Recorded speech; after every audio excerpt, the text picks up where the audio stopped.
So is there anything that you brought like necessarily you want to talk about?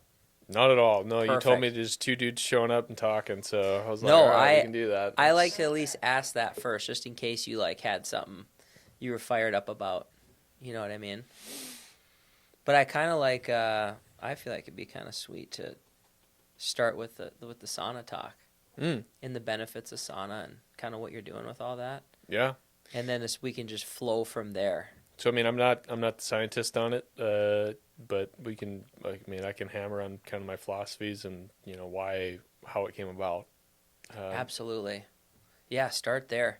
Start with the philosophy behind why you started the sauna company. yeah. So I mean, the sauna company Nordac Sonico. I mean, that started uh, really well. First, I mean, there's a preface on it, which would be that we have got an outdoor living company. Mhm. And this outdoor living company designs outdoor living spaces. So patios, Mhm. pergolas, Mhm. decks, fireplaces, places Mhm. that families can bring friends over to. They can have gatherings. They can be intentional Mhm. about their outdoor space, their life lived outdoors. Like I have this belief that life is better lived in nature. Like we tend to find more peace, more happiness, more joy, more fulfillment. People like those environments. And Mhm. well, we recognized pretty quickly that we have been providing our clientele and our community with a solution for outdoor living and intentionality outdoors Mhm. 6 months out of the year. Mhm. Decks, pergolas, patios, landscapes, and we recognize that, man, we really need to do something the other 6 months out of the year. Well, what do you do in the North Country? When there's a bunch of snow on the ground and it's cold out. How do you give your clientele a solution to Mhm. to do that? And we stumbled upon saunas, and we started kicking it around. We'd been kicking it around for 2 years prior, and we kept coming back to it. And then we finally looked at it and said, man, we really are not providing our clientele with a solution. Well, what would work in our business model? Like, what would bridge our revenue gap, right? Mhm. And how could we provide this solution? And again, saunas came up, and so finally we just pulled the trigger on it. We said, well, we don't know what we don't know yet. We don't know how this market's going to play. We don't know the infrastructures that are going to be required. We don't know the manufacturing procedures, Mhm. but we know that we can build a really high quality product. Mhm. And if we're going to do something, if we're going to touch it, it's going to be high quality. Mhm. And so that would have been the foundation of the mindset on it, I guess. Mhm. And that's what we started to execute on. And we said, um, let's build a super high quality product and bring that to the market and see how the market responds. And then we started to find more meaning in it. And it started to have this more meaning of, oh my goodness, like this provides a communal aspect. Mhm. And then, oh wow, like in North Dakota and in any northern country, what do people do primarily uh, in the winter? Like they either leave, they go south, Yeah. or they go into hibernation. Like, Mhm. well, then there's a multitude of negativity, that comes around that, like depression, alcoholism, Mhm. mega negative health effects. Like, then you have the communal effect on it. Like, there's, people aren't getting together. Like, we need people. People need people. Like, uh, maybe I'm unique in that aspect. I don't think that I am, but like, No. people need people. Yeah. And if we don't have people around us, because what do you want to do in the winter? Like, oh, I don't want to go outside. Like, well, how are you going to get around people? Well, you're going to go and drink at the bar. Mhm. Like, okay, well, maybe we can have more of a community aspect where people are excited about the winter. They embrace the winter. Like, well, Mhm. how would we as a company be able to do that for people? How could we provide a solution to that? Well, you look at a country like Finland, and Mhm. over in Finland, there's 5.5 million people, and there's 3.5 million saunas. and Mm-hmm. they're just as far north as we are. They're actually further north than we are, Mm-hmm. meaning that they're going to be as long of winters and as dark of winters as we have. Mm-hmm. In many cases, granted, they're on the coastal effect, so their temperatures may be more mild, but in certain areas it can be just as cold. Mm-hmm. Yet they claim to be a very happy and healthy country. Yeah. And so you look at that and you go, well, what is the underlying reason behind this? There's got to be an underlying reason. And they claim that it's saunas. Wow. And so we started to see that and go, well, man, in America, we aren't doing this. Like, and then people's perspectives of a sauna is, infrared, box, or, Yeah. maybe just a not a great unit that's at the gym and it doesn't have, true Yeah. finish quality in it and Do you remember the airflow first time and you've been in a sauna? oh my goodness. Not specifically. No, I do not. No, I do not. Because I'm all in with the saunas because I have two at my house, and you've been in both of them actually. So, man, first time I've been in a sauna, it was definitely back in my wrestling days. The first memory that probably flashes is like fourth or fifth grade, maybe at like a summer camp. Mm, I think actually the Steiner Brothers camp. They really? used to be at BSC. They'd take us over to the YMCA and put us through absolute grueling 20, 30 minute at a time. Then you'd get out, get in the shower, you know. But like I'm all in with the saunas because if I don't sit in one probably every couple days, my body just starts to feel off. Because I've been so many years and years and years It's kind of of like using your them. baseline. Yeah. Then of course the first however many years using saunas, I used them probably in an unhealthy way, Mm, which was cutting weight and absolutely killing myself. But now mm-hmm, I can enjoy them, sweat a mm-hmm, little bit, get out, drink some water. mm-hmm, The mm-hmm. communal part, the conversations we have. I mean, talk about a little bit of just the connections and the people that you've connected with since you've been getting into like the sauna life. I guess let's call it. Yeah, I mean, just the other day we had the president of the North American Sauna Society here, Oh wow. and we sounded with him, and we got to learn a lot. I mean, we were looking for critical feedback, for constructive criticism, and we asked for it, and he gave us some, and so we executed on it. He wanted just a few. He said, tweak this, tweak that, do this a little bit differently, and you're going to have an incredible, product. Well, so we did that. But that was really cool to have the opportunity to sit down with the president of the North American Sauna Society. His name's Eero Kilpi, and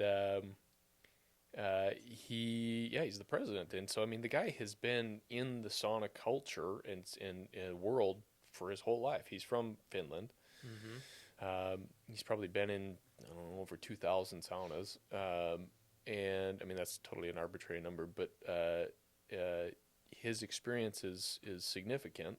And for us to have the opportunity to sit down with a guy like that and get his perspective was, I mean, very, very, very valuable. So that was really cool. In terms of what we're seeing, I guess, in conversation or just response from people is very, very positive. Again, most people do not have access to a really high quality sauna. And so their perception of a sauna is go in one time, get really hot, kind of sweat a little bit, and get a headache and get out. Like, well, there's a multitude of reasons that's not the way that it is supposed to be, and there's a multitude of reasons why individuals are experiencing that. What's actually happening is the O2 is being built up in the unit because there's not a proper amount of oxygen and airflow in the unit. Well, that's all in the manufacturing, right? And so these responses that we're getting are, some people are talking about the mental health aspects of their experience, right? Like, man, I went into this unit and this is the first time in 4 years that I've felt, some aspect of mental health. Yeah. Like, well, that's a pretty big statement. Mm-hmm. I mean, to have one of our guests go in there for an hour or two or whatever it was, and to come out and make that comment, Yeah. that's that's a pretty fulfilling comment. Oh yeah. Um, Pretty meaningful. Mm-hmm. Yeah. I mean, with everything, you and me had this sauna session was a couple weeks ago, right? Mm-hmm. And we talked about so many things that you even made the comment. You're like, "There's no way just a regular conversation with two friends at dinner would have gotten this deep." And you and me were in the sauna, and we talked about probably 6, 7 topics that most people would be afraid to even talk about with one of their family members, or Totally. even you can be at dinner, you can be at coffee. Hey, how are you? Hey, how's business? Oh, hey, what are you guys doing next weekend? Right, and it's all like kind of surface level conversations. But I know you and me are kind of intense guys, and we have a long relationship, so we like went right there. But I Mm-hmm. mean, it made me remember just so many years of even being a part of gyms, Mm-hmm. and when I was in college and high school, the access to some of the saunas at the universities I had. Mm-hmm. I mean, I had conversations with people that there's no way I would have had, right? Because they were in there. Mm-hmm. You walk in, Mm-hmm. and then, hey, what's up? And Mm-hmm. then, boom. There's just something about the sauna that's special, right? Yeah, so I think what it comes down to is that you've got endorphins that are going crazy, and I'm sure that there's, you know, articles and length of actual knowledge and science on this, and I don't know all of that terminology offhand, but you've got endorphins going, and you've got an element of some pain that's going on a little bit, right? And Yeah. so you're in that same frequency. You're sharing in that environment. You're sharing in that physical feeling with the other person. Yeah. It's the same physical feeling of endorphins going on. You're sweating, so you get this element of somewhat of relaxation. So then you have this more of a balance maybe that's taking place mentally. But then you're away from your phone, you're away from your computer, you're away from it's this quiet space. And so I think that that's where it allows for the conversation to go deeper and meaningful. Mm. And again, I'm certain that there's some scientific reason for that, but I don't know the specifics of that. Hmm. But I do fully believe that is what it is in and around. So cool. It just made me realize. So this last weekend, I was in Miami, Mm. and I was at this resort called the Carillon. And in the locker room of the spa, there's 4 saunas. Mm. Four, not just one. 4 different types of saunas. And me and my one of my best buddies, Steve, we were sitting in there, and we were in the sauna, and we started talking, and we got on the conversation of self-awareness. Mm. And we might have brought that up, but like just something we started talking. I remember one thing led to another, and he's like, "Did you know that there's a study out there that over 90% of Americans are not self-aware?" Wow. Yeah, and it's I think it's a Harvard study or whatever, and he starts bringing it up, and he's like, something about you. He's like, I can tell since I've met you back in college, and this was 18 years ago almost now, and he's like, hey, you have some amazing self-awareness. And I was like, I know. I was like, and I joked with him, and I was like, sometimes I wish I didn't have as much, Mm. because when you're so self-aware, you feel things like pain, Mm. sadness, Mm. um, loneliness, Mm. way deeper, Mm-hmm. right? Because when he says 90% of the world's not self-aware, that means that they're numb most of the time, Mm. which is sad, right? Mm-hmm.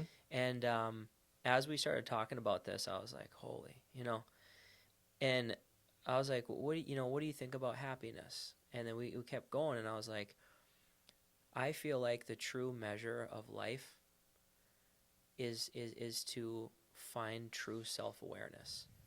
Like if you want to be happy and you want to find joy in life, I don't think you can get there without self-awareness.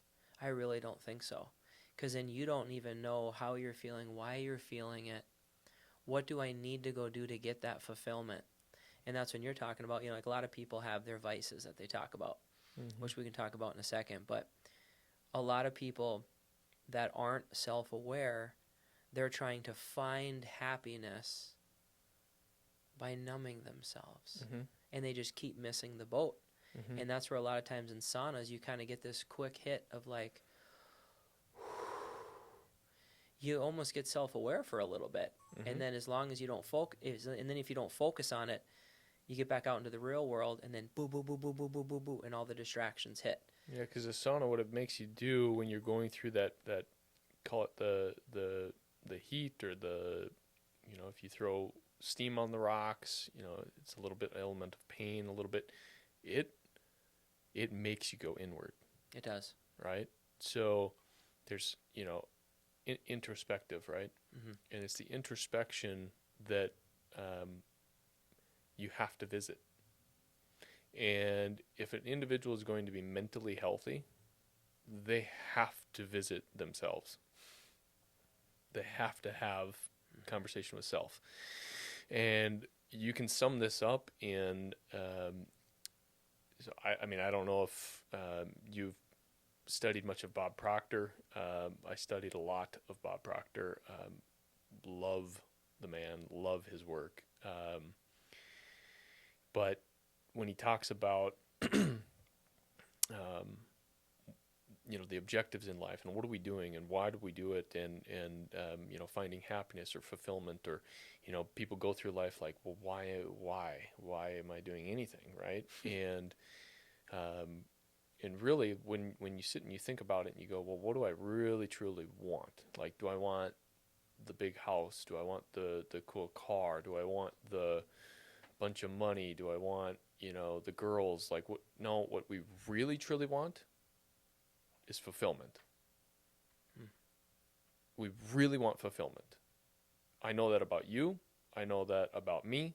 I know that about any person on the planet, is that you want fulfillment. And why do you want fulfillment? Well, because fulfillment says, I know who I am to the extent that I then go out and do it, and I impact people, and I am appreciated because of what I have done, and I feel it. Yeah. I feel that appreciation. Mm-hmm. And so Proctor says that if I want to be free, I've got to be me. Not the me you think I should be, not the me my mom thinks I should be, not the me my wife thinks I should be. If I want to be free, I've got to be me. I better know who me is. Yes. I better know who me is. And so you talk about the introspection, you talk about like having these conversations with self. I better know who me is. And if I don't know who I am, and I'm not talking about my body, I'm not talking about my arm, I'm not talking about anything but my spirit. Who am I? Mm-hmm. Right? Mm-hmm. And he goes on to say, you don't say that I am hand. You don't say that I'm my name. Body's not coming into work today. I'm sick. Mm-hmm. Like, no, you say, who am I? Mm-hmm. Am I my name? I don't think I'm my name. That's somebody that that's what my mom calls me. I was given my name, mm-hmm. Right? Mm-hmm. So who am I? And being able to find who am I, and then being able to figure out what is it that really turns my crank. Like, what turns me on? What gets me going? What gets me excited? What makes me feel like I'm providing impact and value to the people around me? And well, what is that? I need to discover that. I need to find that. I need to find the thing that I'm damn good at, that I'm damn gifted at. And then I need to figure out, what is the environment, the soil in which I need to be in, right? Mm-hmm. An acorn has a pattern plan in it, right? Mm-hmm. That acorn can sit on a desk, on my work desk. It can sit on my desk for 100 years and do nothing. It'll be an acorn, okay? The minute that I take that acorn and I put it in the soil, which it was designed to be in, energy starts marching to it like a command, and that acorn turns into an oak tree. The thing it was designed to be. And because it was in the environment in which it was designed to be in. But you take that acorn and you place it outside of its environment, it does not do anything even remotely close to what it was designed to become. Mm-hmm. If I want to be free, I've got to be me. I better know who me is. that takes a ton of introspection. That takes a ton of study. That takes a ton of self-reflection. And when you find that, and then you live in it, and you outwardly live it, man, does fulfillment come back to you. And now here's the important key. You got to constantly be working at it. In Constantly. this journey of self-awareness and knowing who me is, I think the biggest miss is people think you can find it and then now I'm good. Oh, I'm good now. I'm married. Oh, I got the business now. I got the wife and 2 kids. All right. What game's on tonight? You know, I think the measurement of true happiness is to continually be on a path of knowing oneself. And that journey should never end. It Kind doesn't. of like the greats of all greats that a lot of us might start naming off names, which I'm not going to. They were never truly never done and never truly all the way fulfilled. Because I think that's the key. The key is that you are never done knowing yourself. You're never done learning about yourself. Because as you and me now have been recently into fatherhood, right? When I meant recently, I mean a couple years in. You and me aren't experts at being fathers, and nobody ever prepares you, right? Which we had to talk in the sauna about. Is, okay, you raised a 5-6-year-old. Good job. Have you raised a teenager yet? No. So the journey and the progression, same with you in the multiple businesses you have, and same with me. We were just having this conversation before you got in. The stuff I'm doing right now in the mortgage world, even 5 years ago, wasn't even a thing. But the constant changes of technology and AI in the way buyers are acting with the market now, in the way that rules have changed. I mean, you can't be like, oh, I'm an expert at building things, or I'm an expert as a mortgage lender. You're still learning. And I think some of the most humble people that know that I still got a lot to do, a lot to learn, and a lot to keep figuring out, I think that is you would want to call mindset. That is the joy that we should all strive to do. And I'm not perfect. I always have to get pulled back into this. And that's where when we were in the sauna with Steve, and he's like, man, mindfulness and being self-aware, huh? And I was like, yeah, but the reason why I think a lot of us don't go there, and let me see what you think, but I think why 90% of us aren't self-aware is because you have to be vulnerable. And in today's society, to be a man and be vulnerable, it's frowned upon. Is it not? In certain groups, for sure. Who are you trying to appease? I think that's a big thing in that self-awareness is into conversation of ego and humility very quickly, right? Like if my attitude or my mindset is like, screw you, like I don't need to listen to you. Well, why? I mean, am I talking about an idiot? If I'm talking about somebody that's an idiot, well then yeah, I probably shouldn't listen to the guy.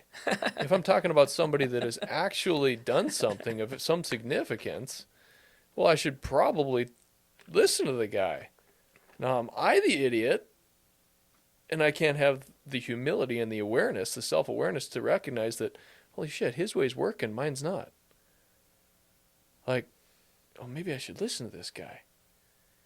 Like, or vice versa, right? Which way is it? But I tend to look at it, I try to look at it through that lens of like, am I being an arrogant prick here? Like, or is there some element here of like, no, like my way is the appropriate way. It is steeped in integrity, and there's foundations to it, and there's some good humility here, right? Like, and is there integrity in it, right? Because, or am I going at this thing trying to just one up everybody and come out with my, beating my chest, right? Saying I'm the greatest, like screw y'all. Like, well, dude, that ain't gonna, no, that, so is it frowned upon in society? Yeah, shit's frowned upon all the time. Like, what basis does it have? Right? And do I need to listen to it? Should I listen to it? I think that's what the filter that we really need to be looking through. Yeah. Because again, like I'll go with kind of what I was highlighting again. Like if you're talking to some guy who's truly successful, like, and I mean in his faith, in his family, in his finance, in his fitness, and in his friends, like if he's successful in those five categories and he is displaying something to you that you look at and you go, I would like to have that in my life. Like that looks really great. He's got faith, he's got family, he's got friends, he's got fitness, and he's got finance. Mm-hmm. Wow. Now that looks like what I would define as a successful person. Mm-hmm. That looks like somebody that I would like to listen to and say, how did you do it? And why did you do it? And why is it working? And what did you go through that didn't work so that I can avoid what didn't work and I can do the things that did work? Oh, yeah, I should probably listen to that guy. Mm-hmm. Reversely, if you've got a guy that has all five of these categories screwed up, or he's got two or three of them figured out, but two or three of the others are not, Mm-hmm. well, I don't know. Maybe I shouldn't listen to that guy in those categories. Mm-hmm. You know, it is pretty well summed up in like the analogy of are you going to take financial advice from a homeless person? Are you going to take health advice from an obese person? Like, I'm not going to. Does that make me does that make me a judgmental person? Like, maybe, Yeah. maybe I am. Like, maybe I'm an asshole. Like, I don't know. Like, I Mm-hmm. don't think I am. I think I'm a really nice guy. But if somebody's going to cast judgment on me or whatever for declaring a way that I'm going to do something in my life, well, I'm going to raise my children this way. I'm not going to raise my children that way. That is absolutely not going to be allowed. Mm-hmm. This will be allowed, and this is the way Mm-hmm. it'll be done. Mm-hmm. Well, I'm going to take judgment for it for sure. Mm-hmm. Okay, like, do you have any basis in casting judgment? And do I, at the end of the day, do I really care? Mm-hmm. Like, well, I care if your opinion is based upon successful results. Mm-hmm. 100%. You know, and as you were talking about like those five things, you know, I think a lot of people have a strong couple five, and the couple people might flow in and out. You know, like they're saying, you know, like, you know, faith right now is not that big to me, but my health is, my family is, my business is, my marriage is. You know, like I don't think I don't think anybody that is truly working on all those things can confidently always say all five are perfect, because we only have so many hours in a day, right? But I can tell you this: is it's like so many people, I think, measure success truly based on money and security. If I'm secure and I got a lot of money, I'm successful. But you know, like, and you could look at the situation for me, and I get this all the time, right? And being in the profession I am, which is mortgage, real estate, finance, which that industry is all about money, Mm-hmm. and mainly a majority of the people that I have to talk to that are widely successful in this business, you know, I can tell that they are money focused. You know, but I've never ever been money focused. But maybe to a lot of others that have possibly watched me from afar have been like, oh, look, he's a mortgage lender. He clearly just all about money. Oh, he's going on trips. Oh yeah, he's cares about money too much. But if you actually got to know me Mm-hmm. and you actually understood why I go on trips Mm-hmm. and why I have the house that I have, Mm-hmm. has nothing to do with money. Mm-hmm. I want experiences. I want connections. You know, and even Connor will tell you that the stuff that we experience on these ski trips, and even the conversations you and me have had, like, geez, why, Travis, why did you keep this big house? I kept it for my daughter Mm-hmm. because that's her house. Mm-hmm. It's not because I want a big house or I show it off. Like, nobody ever goes there. Mm-hmm. I don't show off my house to anybody, Mm-hmm. right? So it has nothing to do with a big house or a lot of trips or posting this or posting that. You know, the things that I value have to do with why I have done what I've done in my mortgage career, right? And if you really look at back to the self-awareness thing, is it's like to be vulnerable is scary. And to be scared, it feels like, oh, this is wrong. This is wrong.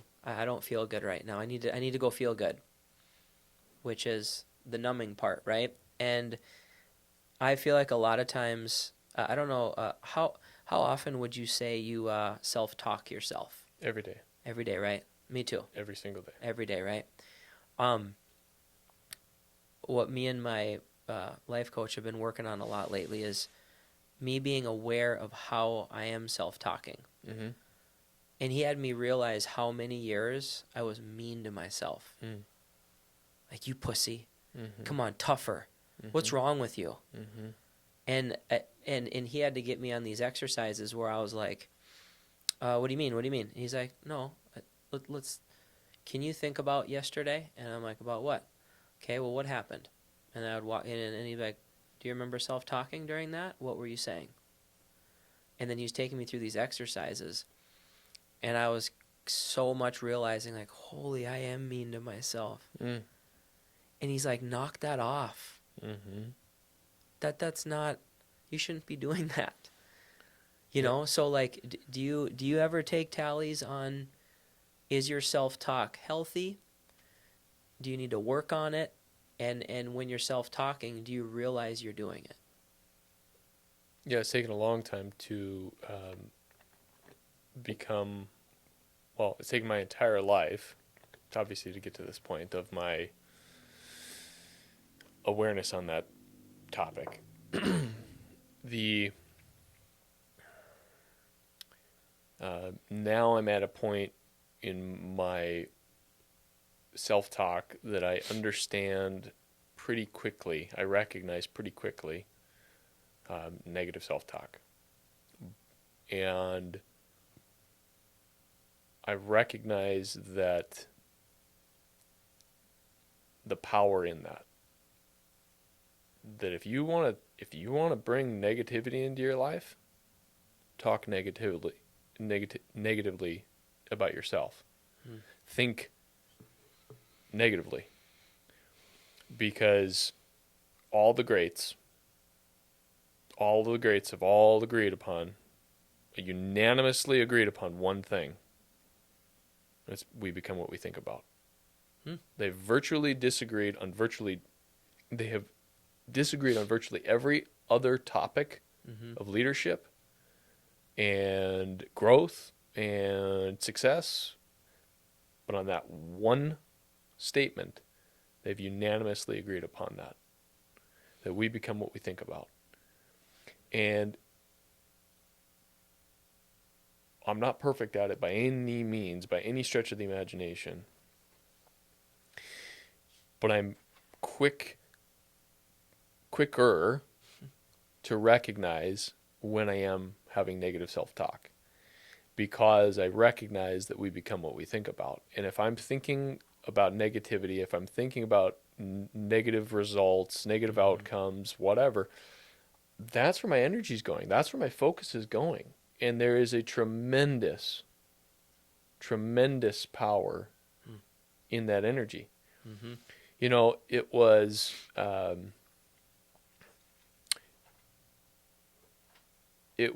Napoleon Hill that said that our imagination is the most marvelous, miraculous, inconceivably powerful force that the world has ever known. And you have one. You have an imagination. In fact, you're the only creature on the planet that has one.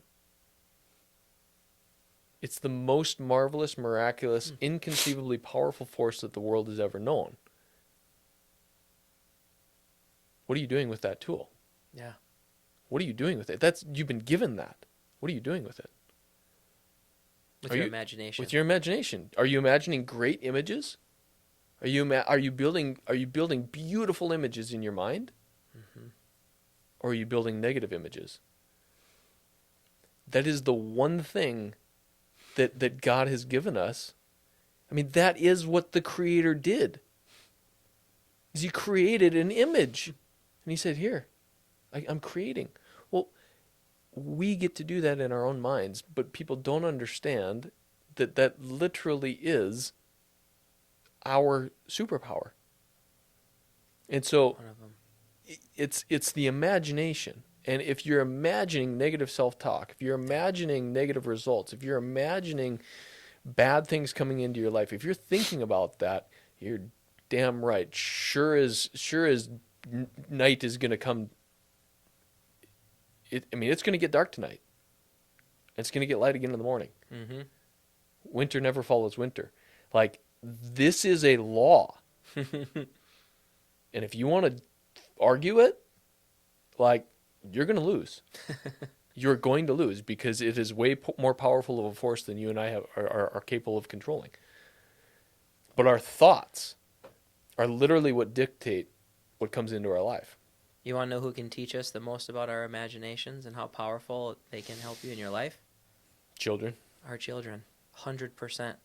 And it was just hitting me as you were saying that, because right now my daughter's 6, and she, like, almost every day that I'm with her, she wants to do something with her imagination. Whether it's, can we play house, or can we play this with this, or hey daddy, how about you're this and I'm this? Or we go on a playground and she wants to do something and I'm just like, oh my gosh, and it made me realize to just be so self-aware and how powerful that is for a kid to get that fostered. Because I feel like too many parents nowadays are like, no, hey, stop that. Hey, here's a tablet. Hey, here, go watch some TV. Hey, just can you go play with your toys? When so many children are wanting to foster their imagination. And imagination is where movies come from, good music comes from, good business ideas come from.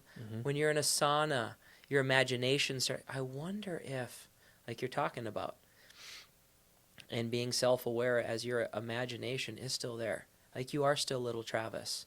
You are still little Michael. You are still little Connor. Foster that. Believe in that.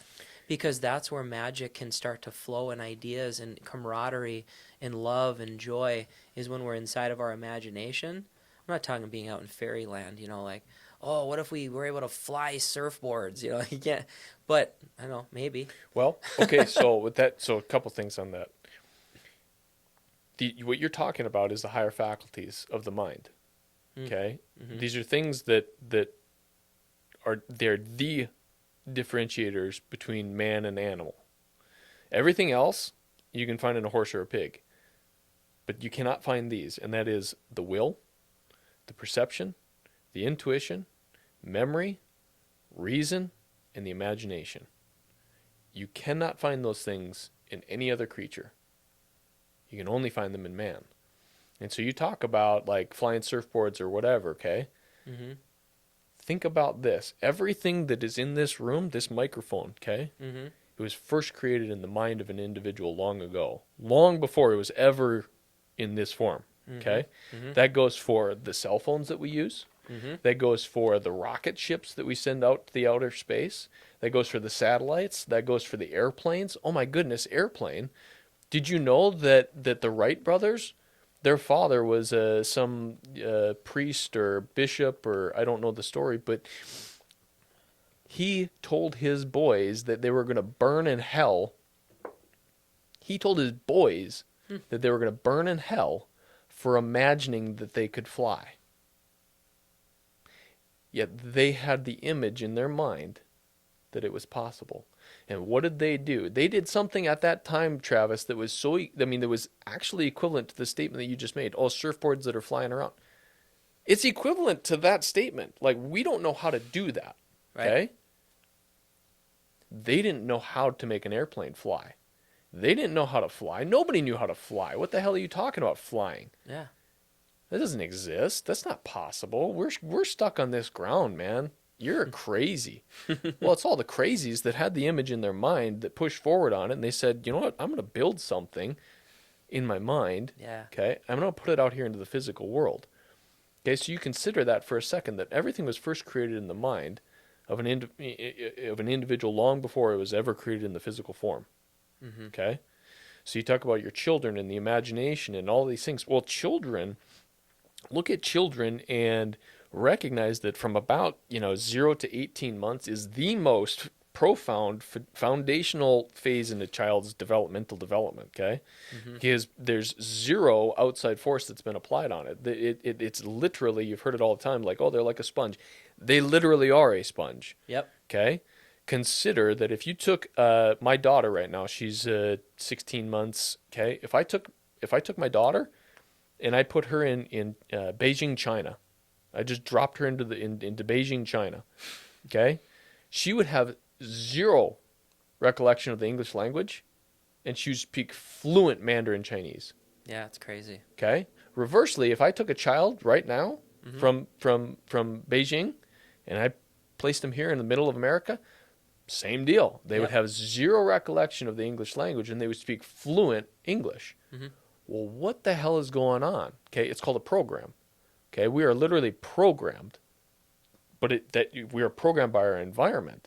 Oh yeah. And our environment in this imagination deal, okay, it is so impactful on a child, and it is such a beautiful thing. When you see a kid over in the corner and they're doing a thing and they're driving the car and they're playing with the toy over here, they're using their imagination So cool. fully. But then we put them in school and we say, hey, sit your ass down, shut up, be quiet, and stare at the board, okay? And then the kid's doing this, and they're looking around, and they're like, teacher says, hey, you're not paying attention. Well, what are you doing, okay? We're hammering that kid. Programming that kid. Like, get that imagination thing out of get it out. That ain't good. That ain't good. That is not good at all. And that's where, like, my daughter, or, well, excuse me, not my daughter, my son, he's in a Montessori school, okay? And it was I don't know her first name, but she went by Madame Montessori. Okay, so she's the one that came up with the mindset or the whole curriculum and the whole idea of a Montessori. And I'm not that educated on the whole system, but she had the idea that, and she stated it. She said, children are not like cups that we try to fill up with knowledge. She said they've already got it all. What we want to do is learn to bring it to the surface. You are God's highest form of creation. Yes. Everything that there ever was or ever will be is within us. Now that may sound like an exaggerated statement, but it's the truth. We've got everything we need inside. What we want to do is learn to bring it to the surface. If I want to be free, I've got to be me. I got to go inside and figure out what the hell that is. I got to figure out who am I and how do I bring it to the surface? How do I bring more of me to the party? How do I bring more of my will, my perception, my intuition, my memory, my reason, and my imagination to the party? How do I bring more of me to the party? And if I develop these things, what ends up happening is that I really start to like myself because I understand myself. And if I really like myself and I understand myself, I get to bring more of me to the party. Yeah. And guess what? If somebody else comes into the room and they don't like me, and I'm like, hey man, I'm balanced, I'm cool, I'm good, I'm a good person. I know that I'm a good person. I'm a good person. I know that. And you don't like me? It's probably something you don't like about yourself. It's probably something that you need to fix within yourself. That's really what that comes down to. That's And so so crazy. teaching it all the way from a child, right? From a child, like with my son. Affirmations. I mean, I'm just pumping stuff into this kid. I am a genius. I am brilliant. I'm intelligent. I'm wise. I love numbers. I'm strong. I'm fast. I'm brilliant. I'm happy. I'm joyous. I'm happy. I'm joyous. I'm happy. I'm joyous. Over and over and over and over and over. So that what ends up happening is that this is his baseline. Yeah. This is his baseline and his belief system. So that now when something of the opposition comes into his environment, bang, it just bounces right off of him. Oh, you're stupid. Okay. Like, no, I'm not. Like, I'm a genius. I'm an absolute genius. That's what his core belief is going to be because he's been told that literally, like the English language, like the Chinese language. He's been told that, and he's been programmed. He's been steeping in that for years. That's his baseline. Okay, again, so I'll use the English-Chinese language. Do you remember when you made the conscious decision to speak the English language? Yeah, nobody can answer that. Nobody can, because they didn't. No. Yeah. Nobody made the conscious Yeah. decision to speak any language. Mm-hmm. Nobody made the conscious decision to believe any of that. You know, you call it a belief system, call it whatever you want, but they didn't make a conscious decision to do that. They were programmed into it. Mm-hmm. Mm-hmm. You know, and what I think is figuring out why so many people are struggling with happiness, right, in this world, or the amount of people I talk to that say, I'm lost. Hmm. I'm not happy. Something's wrong. Which leads to a lot of divorces, which leads to a lot of job hopping, which leads to a lot of drug and alcohol addictions. At the end of the day, a mindset that has really been key, I think, is why do we go out and do a vacation? Why do we want to set up a party at our house? Why do we want to go out to a sport game? Okay? And there's I always kind of felt like I wanted a lot of friend time and I wanted a lot of family time, but I couldn't connect the dots of, well, why? Just because it's fun? Just because I want to be entertained? And neither of those hit until somebody told me it's because we all strive for connection. Why do we want to go out and get married? What do we want? Deep connection. Why do we want to go out and meet a buddy out for a beer? Just to drink a beer? We want connection.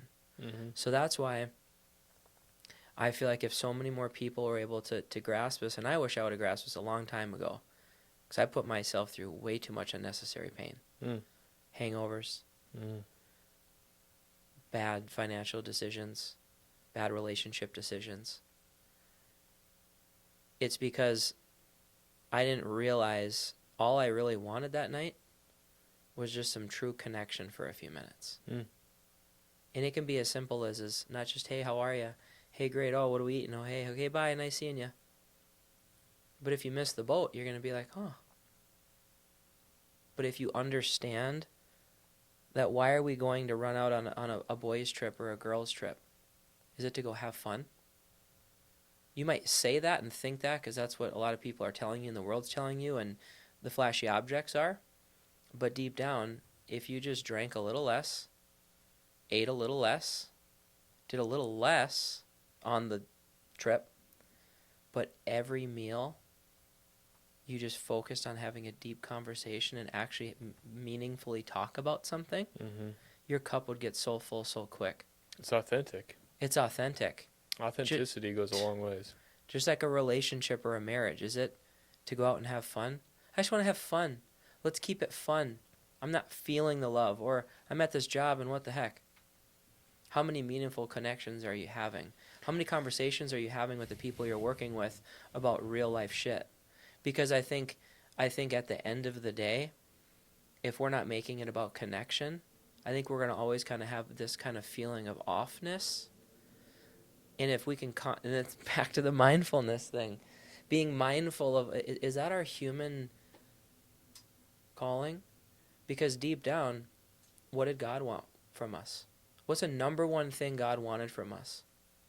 Connection with Him, love of Him, a true loving relationship with Him.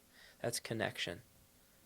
And if we're missing that, that is why we're all so in turmoil and wondering why we're not feeling some type of way. It's because you're not connecting. It's crazy. It is crazy, and you know, I can resonate with the individuals that are that have struggled, you know, that have not felt great, that have not understood themselves, not understood where they're at, where they're going, why they're doing what they're doing. I can understand that. I've been there. Same. And what I found that what seems to really make a difference, or the difference, is somebody that is willing to listen and connect and is willing to have deep conversation that is meaningful, that Mm-hmm. is authentic, that is not hyperbole, not a bunch of bullshit, not a, filling your head with air. Like, no. Like, hey man, you suck at this. You're really awful at that. But you're really amazing at these things over here. And you need to get in that arena over there. And you need to do this, this, and this, and stop doing that, that, and that. Quit doing this shit. Start doing that. Mm-hmm. Well, that's a good friend. Yeah, it is. That's a good friend. A really, I mean, call it whatever you want to call it. Probably, if there's a bigger word than for that descriptive than friend, call it that. Like, but that's what that is. It's a true, authentic friend that is wanting the best of you for you. He's not coming into the situation or into the conversation and saying, "What can I get out of this? How can I gain?" Mm-hmm. He's giving all of himself, all of his insight, all of his perspective, all of it to you for you. And that's it. That's meaningful. Yeah, it is. That matters. That has impact. Mm-hmm. That has both impact, and what's interesting about that is that has impact on the individual receiving it, but it also has impact on the individual giving it because it's fulfilling. Because you know that your words have impact.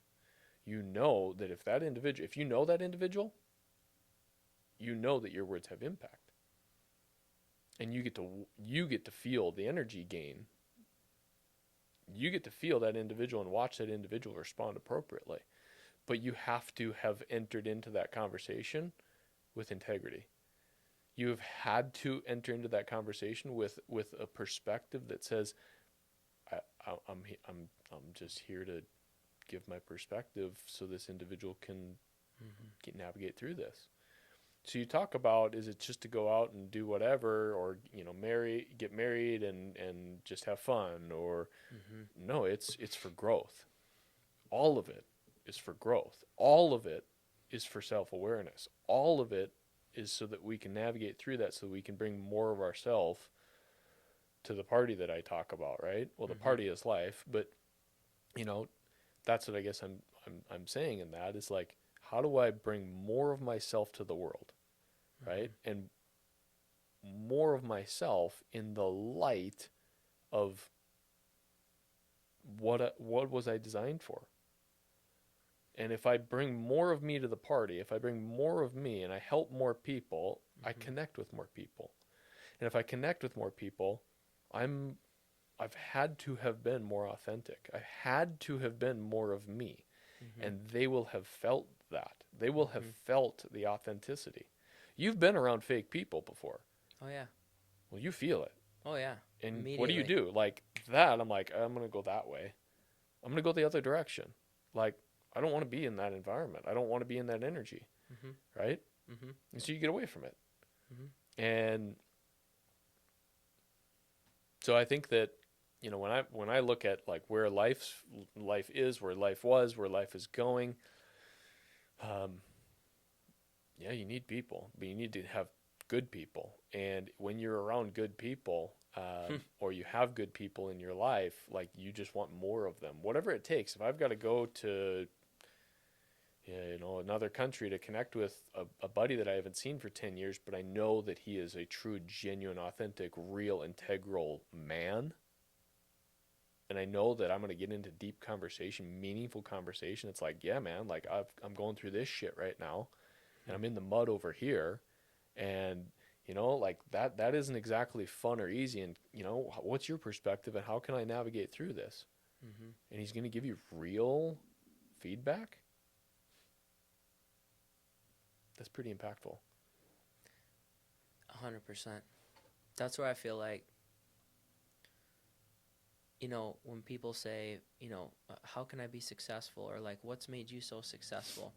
I think if somebody really, really is passionate about wanting to be successful, and it doesn't need to be successful, because I think a lot of people hear the word successful, and sometimes it can get a negative connotation of like, oh yeah, successful in money and business and hoorah. No, I'm talking about like successful like in your life, in life in general.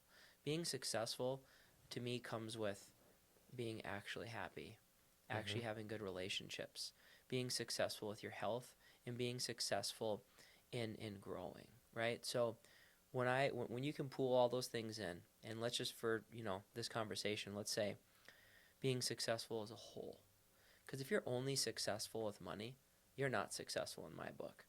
If you're a successful business person, but you're a terrible husband and you have a gambling addiction and you watch porn all the time, I think you're a piece of shit. That's what I Mm-hmm. think. Mm-hmm. But some people might go, oh, he's so successful. Look at him. He's got 5 Mm-hmm. houses. Don't care. Mm-hmm. Show me your bedroom. Mm-hmm. Show me your nightstand. Mm-hmm. I want Mm-hmm. to see that.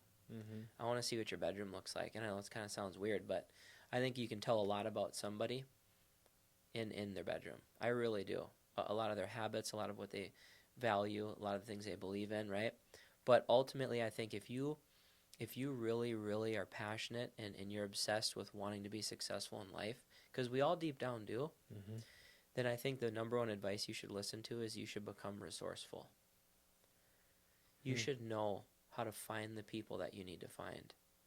Ask advice to the people you need to ask advice to. So many people are afraid to get out of their family comfort zone in their friend circle.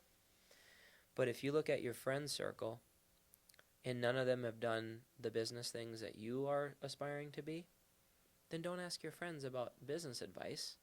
Go be resourceful. Mm-hmm. Go to a conference. Go reach out to some people in your city. Start going on Facebook and finding somebody and DM them. Mm-hmm. Be resourceful, right? Mm-hmm. You want to have a really, really good marriage, but you're asking your family member that's had 2 divorces advice? Mm-hmm. I'm sorry. Like you Yeah, it's the wrong. yeah, It's the wrong source of information. yeah, but that's being vulnerable. Hey, I need help. Hey, I'm struggling here, But again, you you know? know if you're going to seek advice, seek it from somebody that has a track Experience. record, Yep, record of knowing what they're talking about. correct. And that again, that goes for all areas, all areas. And so let's define all areas. Well, we said it earlier. Um, my buddy actually highlighted this to me. He said he calls it the 5 F's: faith, family, fitness, finance, and friends. Mhm. And he says that they all stack in order. If you have this in order, you can get this in order. Mhm. If you have this in order, so if you've got your faith in order, and call it what you wish. Like I'm not talking about religion. Mhm. I'm talking about spiritual and that Mhm. faith, family, fitness, finance, friends. That is the successful person. When these things are all in order, that is you. I would argue that's irrefutable. If 1 or 2 or 3 of these is off, okay, then that is a not successful person. Not even in my opinion. Like it's just I would say that is the fact. Mhm. So if I'm going to ask somebody's, let's say I've got 3 of these 5 things, is going well for me, but 2 of the 5 is not. Well, again, I need to seek the appropriate advice Mhm. on those topics.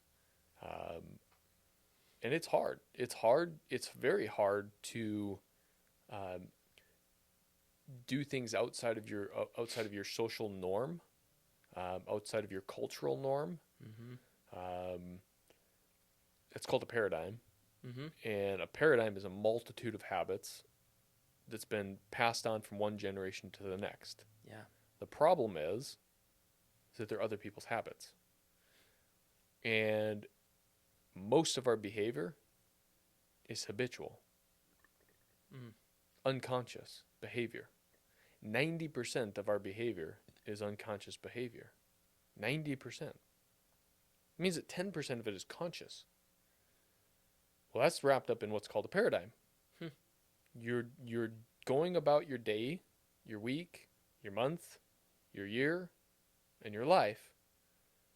90% of it is habitual. Unconscious actions, unconscious results, unconscious conversation, unconscious results. So now you're going to go into your broke uncle and you're going to say, hey, like, I got this business thing that I really think I should do, and I got this. And he's going to say, oh, I wouldn't do that. No, I wouldn't do that. I wouldn't recommend you do that. Oh, okay. All right. Yeah, no, I mean, yeah, you're right. I probably shouldn't. Yeah, his paradigm is his results are his paradigm. Sounds His like paradigm. staying safe. Well, yeah, his paradigm was, his parents taught him that, and his parents' parents taught him that, and his parents' parents' parents taught him that, and it was passed on from one generation to the next. That's why you see most welfare is third, fourth, fifth, sixth, whatever, maybe not sixth, but third, fourth, fifth generation, right? I don't know when welfare came about. That's why I said I don't know about sixth, but so that's why. Is because once they are in that environment, they don't know anything else. Mm-hmm. A great analogy of it is, why do you eat the foods that you eat, Mm-hmm. right? Well, I don't know. I mean, why don't I eat Thai food every day? The Thai people eat Thai food every day. I don't eat Thai food every day. I love Thai food. I think it's great. It is pretty good. Why the hell don't I eat it more often? Well, it just wasn't. I'm just not accustomed to eating it every day. Okay. Why is it that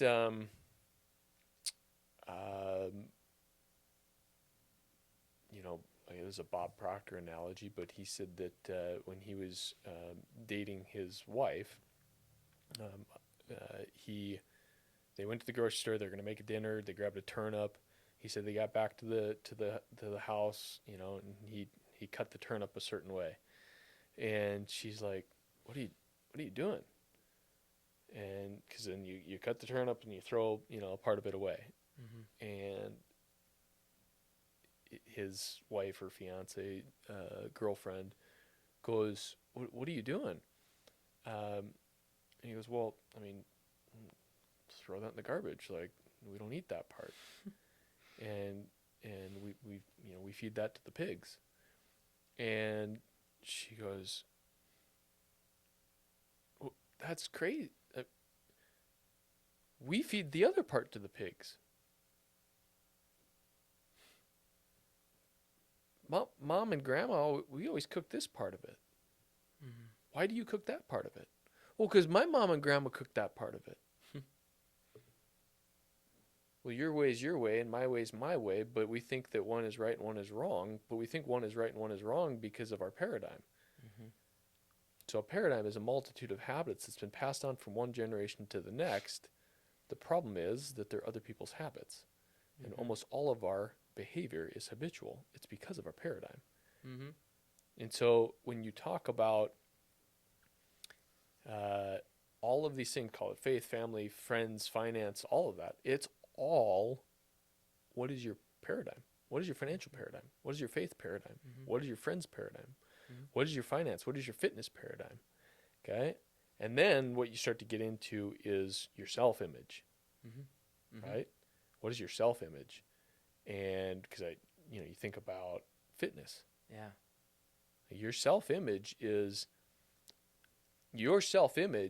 an individual that I can almost 100% guarantee it that you will never be out of shape in your life.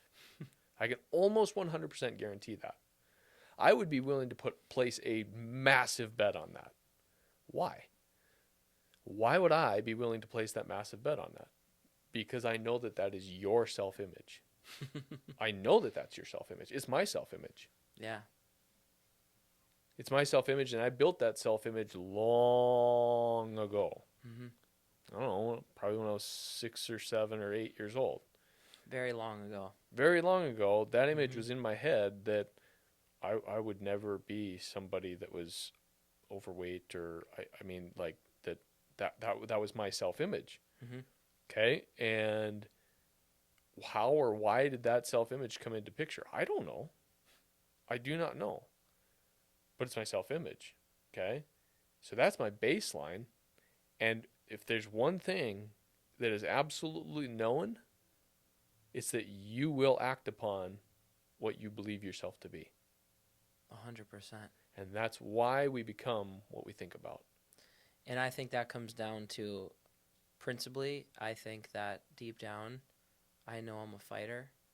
I know I'm a survivor. And I know that I'm a protector and a provider. And could I have answered that 15 years ago? No. I said I was doing it for wrestling. But deep down, was I actually doing it for wrestling? No. Because now, as my coach showed me, I was able to pick apart why I was so devastated when I lost my senior year in the national finals. Mm. And I got upset. I wasn't mad that I lost. I felt that I let my parents and my coaches down. Mm. Isn't that crazy? Because like deep down, it still burns me because I look at people that invested into me and I feel like I let them down. But I didn't. Hmm. Because they still loved me no matter what. Mm-hmm. You know, and that's like the biggest thing that you got to take is like with your employees and with your son and your daughter and your wife, to make sure, you know, I just feel like one of the coolest measures of a good human being is the people in your life, do they really, really feel like no matter what, you will always love them?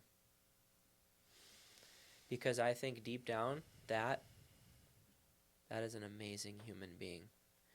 But if most people around you are fearful that you might not love them anymore, I don't feel like you're showing them love. You can call it tough love, or you can call it like being too sensitive or being too soft. People like to um, categorize those, but I think you can do both, you know. But I think that at the end of the day, one of my biggest questions for you, you know, to kind of sum this all up before we got to go here is, what do you think's been your hardest internal struggle with with balancing fatherhood and married life with your business and growing it? Because I know you're super passionate about both, but I know both come with a high cost. Mm. What do you think's been one of your biggest struggles with being able to balance the two? And what have you been doing lately to manage it and keep it in a tally? You talk about these tallies, these 5 Fs, and I'm doing this, and I'm. What's been your biggest struggle balancing those two? Because I would have to believe, out of those couple things in your life, your family and your business are the top two, without a question. They are for me. Leaps and miles above the rest. Mm-hmm. Mm-hmm. Yeah, that's a great question. I'd say the challenge is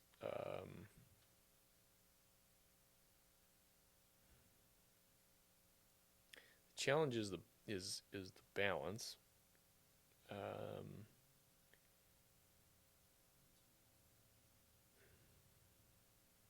the real challenge in all of this is it's the balance and pressure, or feeling the responsibility. Um, when you got a lot of employees or people in your world that your actions, one way or another, it's going to impact them. Whether it be positive or it be negative, it's going to impact them. And in some cases, you have to make hard decisions where it might, an action today may hurt them today, may benefit them tomorrow. Hmm. They may not be able to see it. You might be able to see it. That's a hard decision to make, because there's a multitude of scenarios that can develop off of that. You may need to make a decision today that negatively impacts one individual, but positively impacts all the others. That's a hard decision to make. And so the how am I managing it? How do you balance it? Um, and what is the biggest struggle? I would say the the the biggest struggle is consistency, um, and that the consistency comes through when you're consistent. Okay, it sounds like a play on words maybe, but like um, when you're consistent in your um, daily execution. Mm. I mean, when you got kids and you got employees and you got things flying at you, and you better have a foundation of something, right? Like, and I am certainly no expert at this. Like, I am not perfect in any stretch of the imagination on it. Um, but I do work hard at it and I'm Mm-hmm. focused on it. But for me, getting up in the morning and, grabbing my coffee, meditating, studying, reading, and then going to the gym. That's my perfect start to my day. Um, does not happen every day. I wish it did, but Mm-hmm. there's circumstances that hit me, whether it be a kid that's up 2 or 3 times in the middle of the night, or any other multitude of scenarios that can come about. Didn't sleep well, whatever. So I think that yeah, that would probably be the biggest struggle as you push um, in these operations. And really, it should be about adding people into your environment, adding people into your businesses. For me personally, as an entrepreneur, I mean, I know that is my answer. That is my answer. Is people with greater skill sets than I have in a specific topic. Mm. Um, I use the word proclivity, right? A natural tendency. Mm-hmm. They're naturally wired to do something that I'm not naturally wired to do. Well, what like how does that have any, you know, correlation to these five things, right? Mm-hmm. Well, because we all have the same commodities, right? Mm-hmm. You've got time, you got energy, and you got money. Okay, and if I can have more time, potentially I have more energy, and if I have more energy, I can probably get more time, more money, and if I have more money, I can probably go and invest it into more people, so that then they can bring more time and more energy back to me, and I can give them that back to them. Okay, that's the balance. And that's what I really truly seek every single day. Like, I really do. But I'm not clear on that every single day. Like, that's hard to be clear on. Now, even just talking about it right now, I'm like, holy shit, like, yeah, for sure. That is the fulfillment circle. Like that really is it. That is the job of an entrepreneur. That is the job of a leader. That is the job of a father, is to recognize those duties and those responsibilities, and then the benefit that comes out of it, like the fulfillment that comes out of it, the equanimity, the balance that comes out of it. Like, a lot of balance can come out of it when executed appropriately. When you're doing things that you don't like to do, I don't know about you, man, but I'm not going to do them very well. Like, and I'm gonna kick them down the road every chance that I get. Like, I'm gonna find other things that I think are more important or that I want to do ahead of it. Mm-hmm. Um, if I'm doing something that I really do enjoy doing, if you give me a stack of things on my to-dos list of things that I really do enjoy doing, Mm-hmm. I'm gonna do them and I'm gonna kick ass at them. I'm gonna love doing them. I'm Mm-hmm. gonna love doing them. Okay, so if I can find people that can take my natural, around my natural tendencies, my strengths and my weaknesses, and if they say, hey, I'm really good at these three things, these seven things, and I can look at it and say, oh, wow, I'm really terrible at those seven things. Like, I do not enjoy doing those seven things. That's where I can find an element of fulfillment and balance in my world, because now this individual is thoroughly enjoying what they're doing. And oh, by the way, they're being compensated for it. Mm-hmm. So long-winded answer to your question of like, what is the challenge, what is the battle, and how do you balance it, or how do you navigate through it? It's a real challenge. I mean, there's a level of responsibility that is very hard to comprehend Mm-hmm. when you're leading people and you have people that rely on the decisions that you make. I mean, there's some days that I might not be able to dad or husband for an hour in the evening, or Yeah. the 1 hour that I am supposed to dad or husband, Mm-hmm. I'm not there mentally, because the decisions that I have to make in the next 24 hours or 48 hours, Mm-hmm. like, I have to make them. And damn it, I need to make sure that I make the right decision. Because if I don't make the right decision, not only do I impact me, okay, which is Mm-hmm. not the most important thing, Mm-hmm. which Mm-hmm. might look like from the outside like, oh, he cares about himself. But no, I am actually focused on the results of my wife, my children, my employees, their wives, their children. Oh, I have one decision to make. I've got two decisions to make, whatever it is, and I Mm-hmm. need to make it now. I need to tell the company what direction it's going now, or I potentially impact Bunch of 50 people. people. Seriously. And I can't handle that. I can't do that. Mm-hmm. So you ask what is the biggest challenge? I would say that's the biggest challenge. For sure. For sure. That's a good answer. And I think that for sure what we all can do, and when I mean develop, I mean work every day at this, right? And we've heard this a lot, but this has changed my life so much in the last few months, is 24 hours at a time. Hmm. When somebody ever asks me the next time, man, Travis, how you doing it? I'm going to respond by saying 24 hours at a time. I don't know. Like you said, a lot of times I can't answer certain questions, and then I feel bad about it, but I'm not going to feel bad about it anymore. What I'm going to say, and then I'm going to remind myself daily, and I'm going to write it in my room somewhere. Say I told you, I want to see your bedroom. Mm-hmm. I'm going to put 24 hours at a time. Hmm.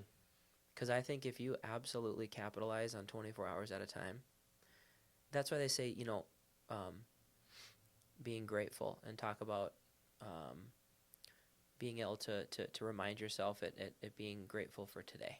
Hmm. Focus on today. Mm-hmm. Mm-hmm. It's all over the Bible, Mm-hmm. right? Now, being focused on today has its own worries for itself, right? And then we can think about, well, we have to think about next week, though. We got this thing coming up. And you can still do those things for sure, but 24 hours at a time. 24 hours at a time. And then continually reminding yourself that. You know what I mean? Mm-hmm. But I still think that one of the hardest things to juggle is to be able to continually remind yourself that you are doing good, but you could be doing better. But don't beat yourself up. And on top of it is um, putting those people in your life that you're talking about that either have a better skill set than you, right? But at the same time, and this last part is going to come off very interesting, but the more you focus on yourself and being a better version of yourself, because I think what I've done for so many years, for so long, is I've done so much of pouring into others, Hmm. pouring into my clients, pouring into my friends, pouring into time to making sure others are all okay at all times. It does start to deplete you before you realize, before it's almost too late and you realize I'm freaking empty. And then if you're empty, how are you going to be present for your kids when they need you? Which is usually when? 7 at night, 8 at night. And that's why it still blows my mind when some people I hear, they go, well, I see my kids once or twice a week. Or, I give date night once a week. Well, okay. Is that enough? Like, because I think daily you gotta be able to pour into yourself. And that's why I love when you talk about meditating or working out, and some of the very, very greatest disciplined men and women that I know that walk by strong, strong morals and principles and faith and have pretty, pretty, pretty joyful lives. They're very selfish with their time, Mm-hmm. and they're adamant about either their workout, they're adamant about their time that they pray, they're very adamant about the time that they self improve themselves every single day. Mm-hmm. Not, oh, I work out 3 days a week. That's not enough. That's not enough. And saying I just go to church every Sunday or every other whenever I get around to it, not enough. Yourself should be daily. Mm-hmm. And I think once you can wrap your head around that that's not being selfish, that actually is making yourself a better parent. Because at any given minute, we don't know what's going to happen to our phones. With the stuff we have built up in our lives, with the people, the Mm-hmm. employees, the families, the kids now, the nieces, the nephews, I mean, at any given minute, something could pop off. You got to be ready. But if you're mentally half full, are you really going to be ready? Like, could you go defend yourself in a street fight? What if something happened, you need to lift up half of a car? Are you in shape enough? Like all those things I know are a lot to take in, but like, can you handle the stress? And you can only handle the stress if you're good. Mm-hmm. But if you're not good because you're pouring into too many people at too many given hours, you're never giving back to yourself. I mean, it goes back to the sauning and all that, but man, this is a good conversation. Let's end it there.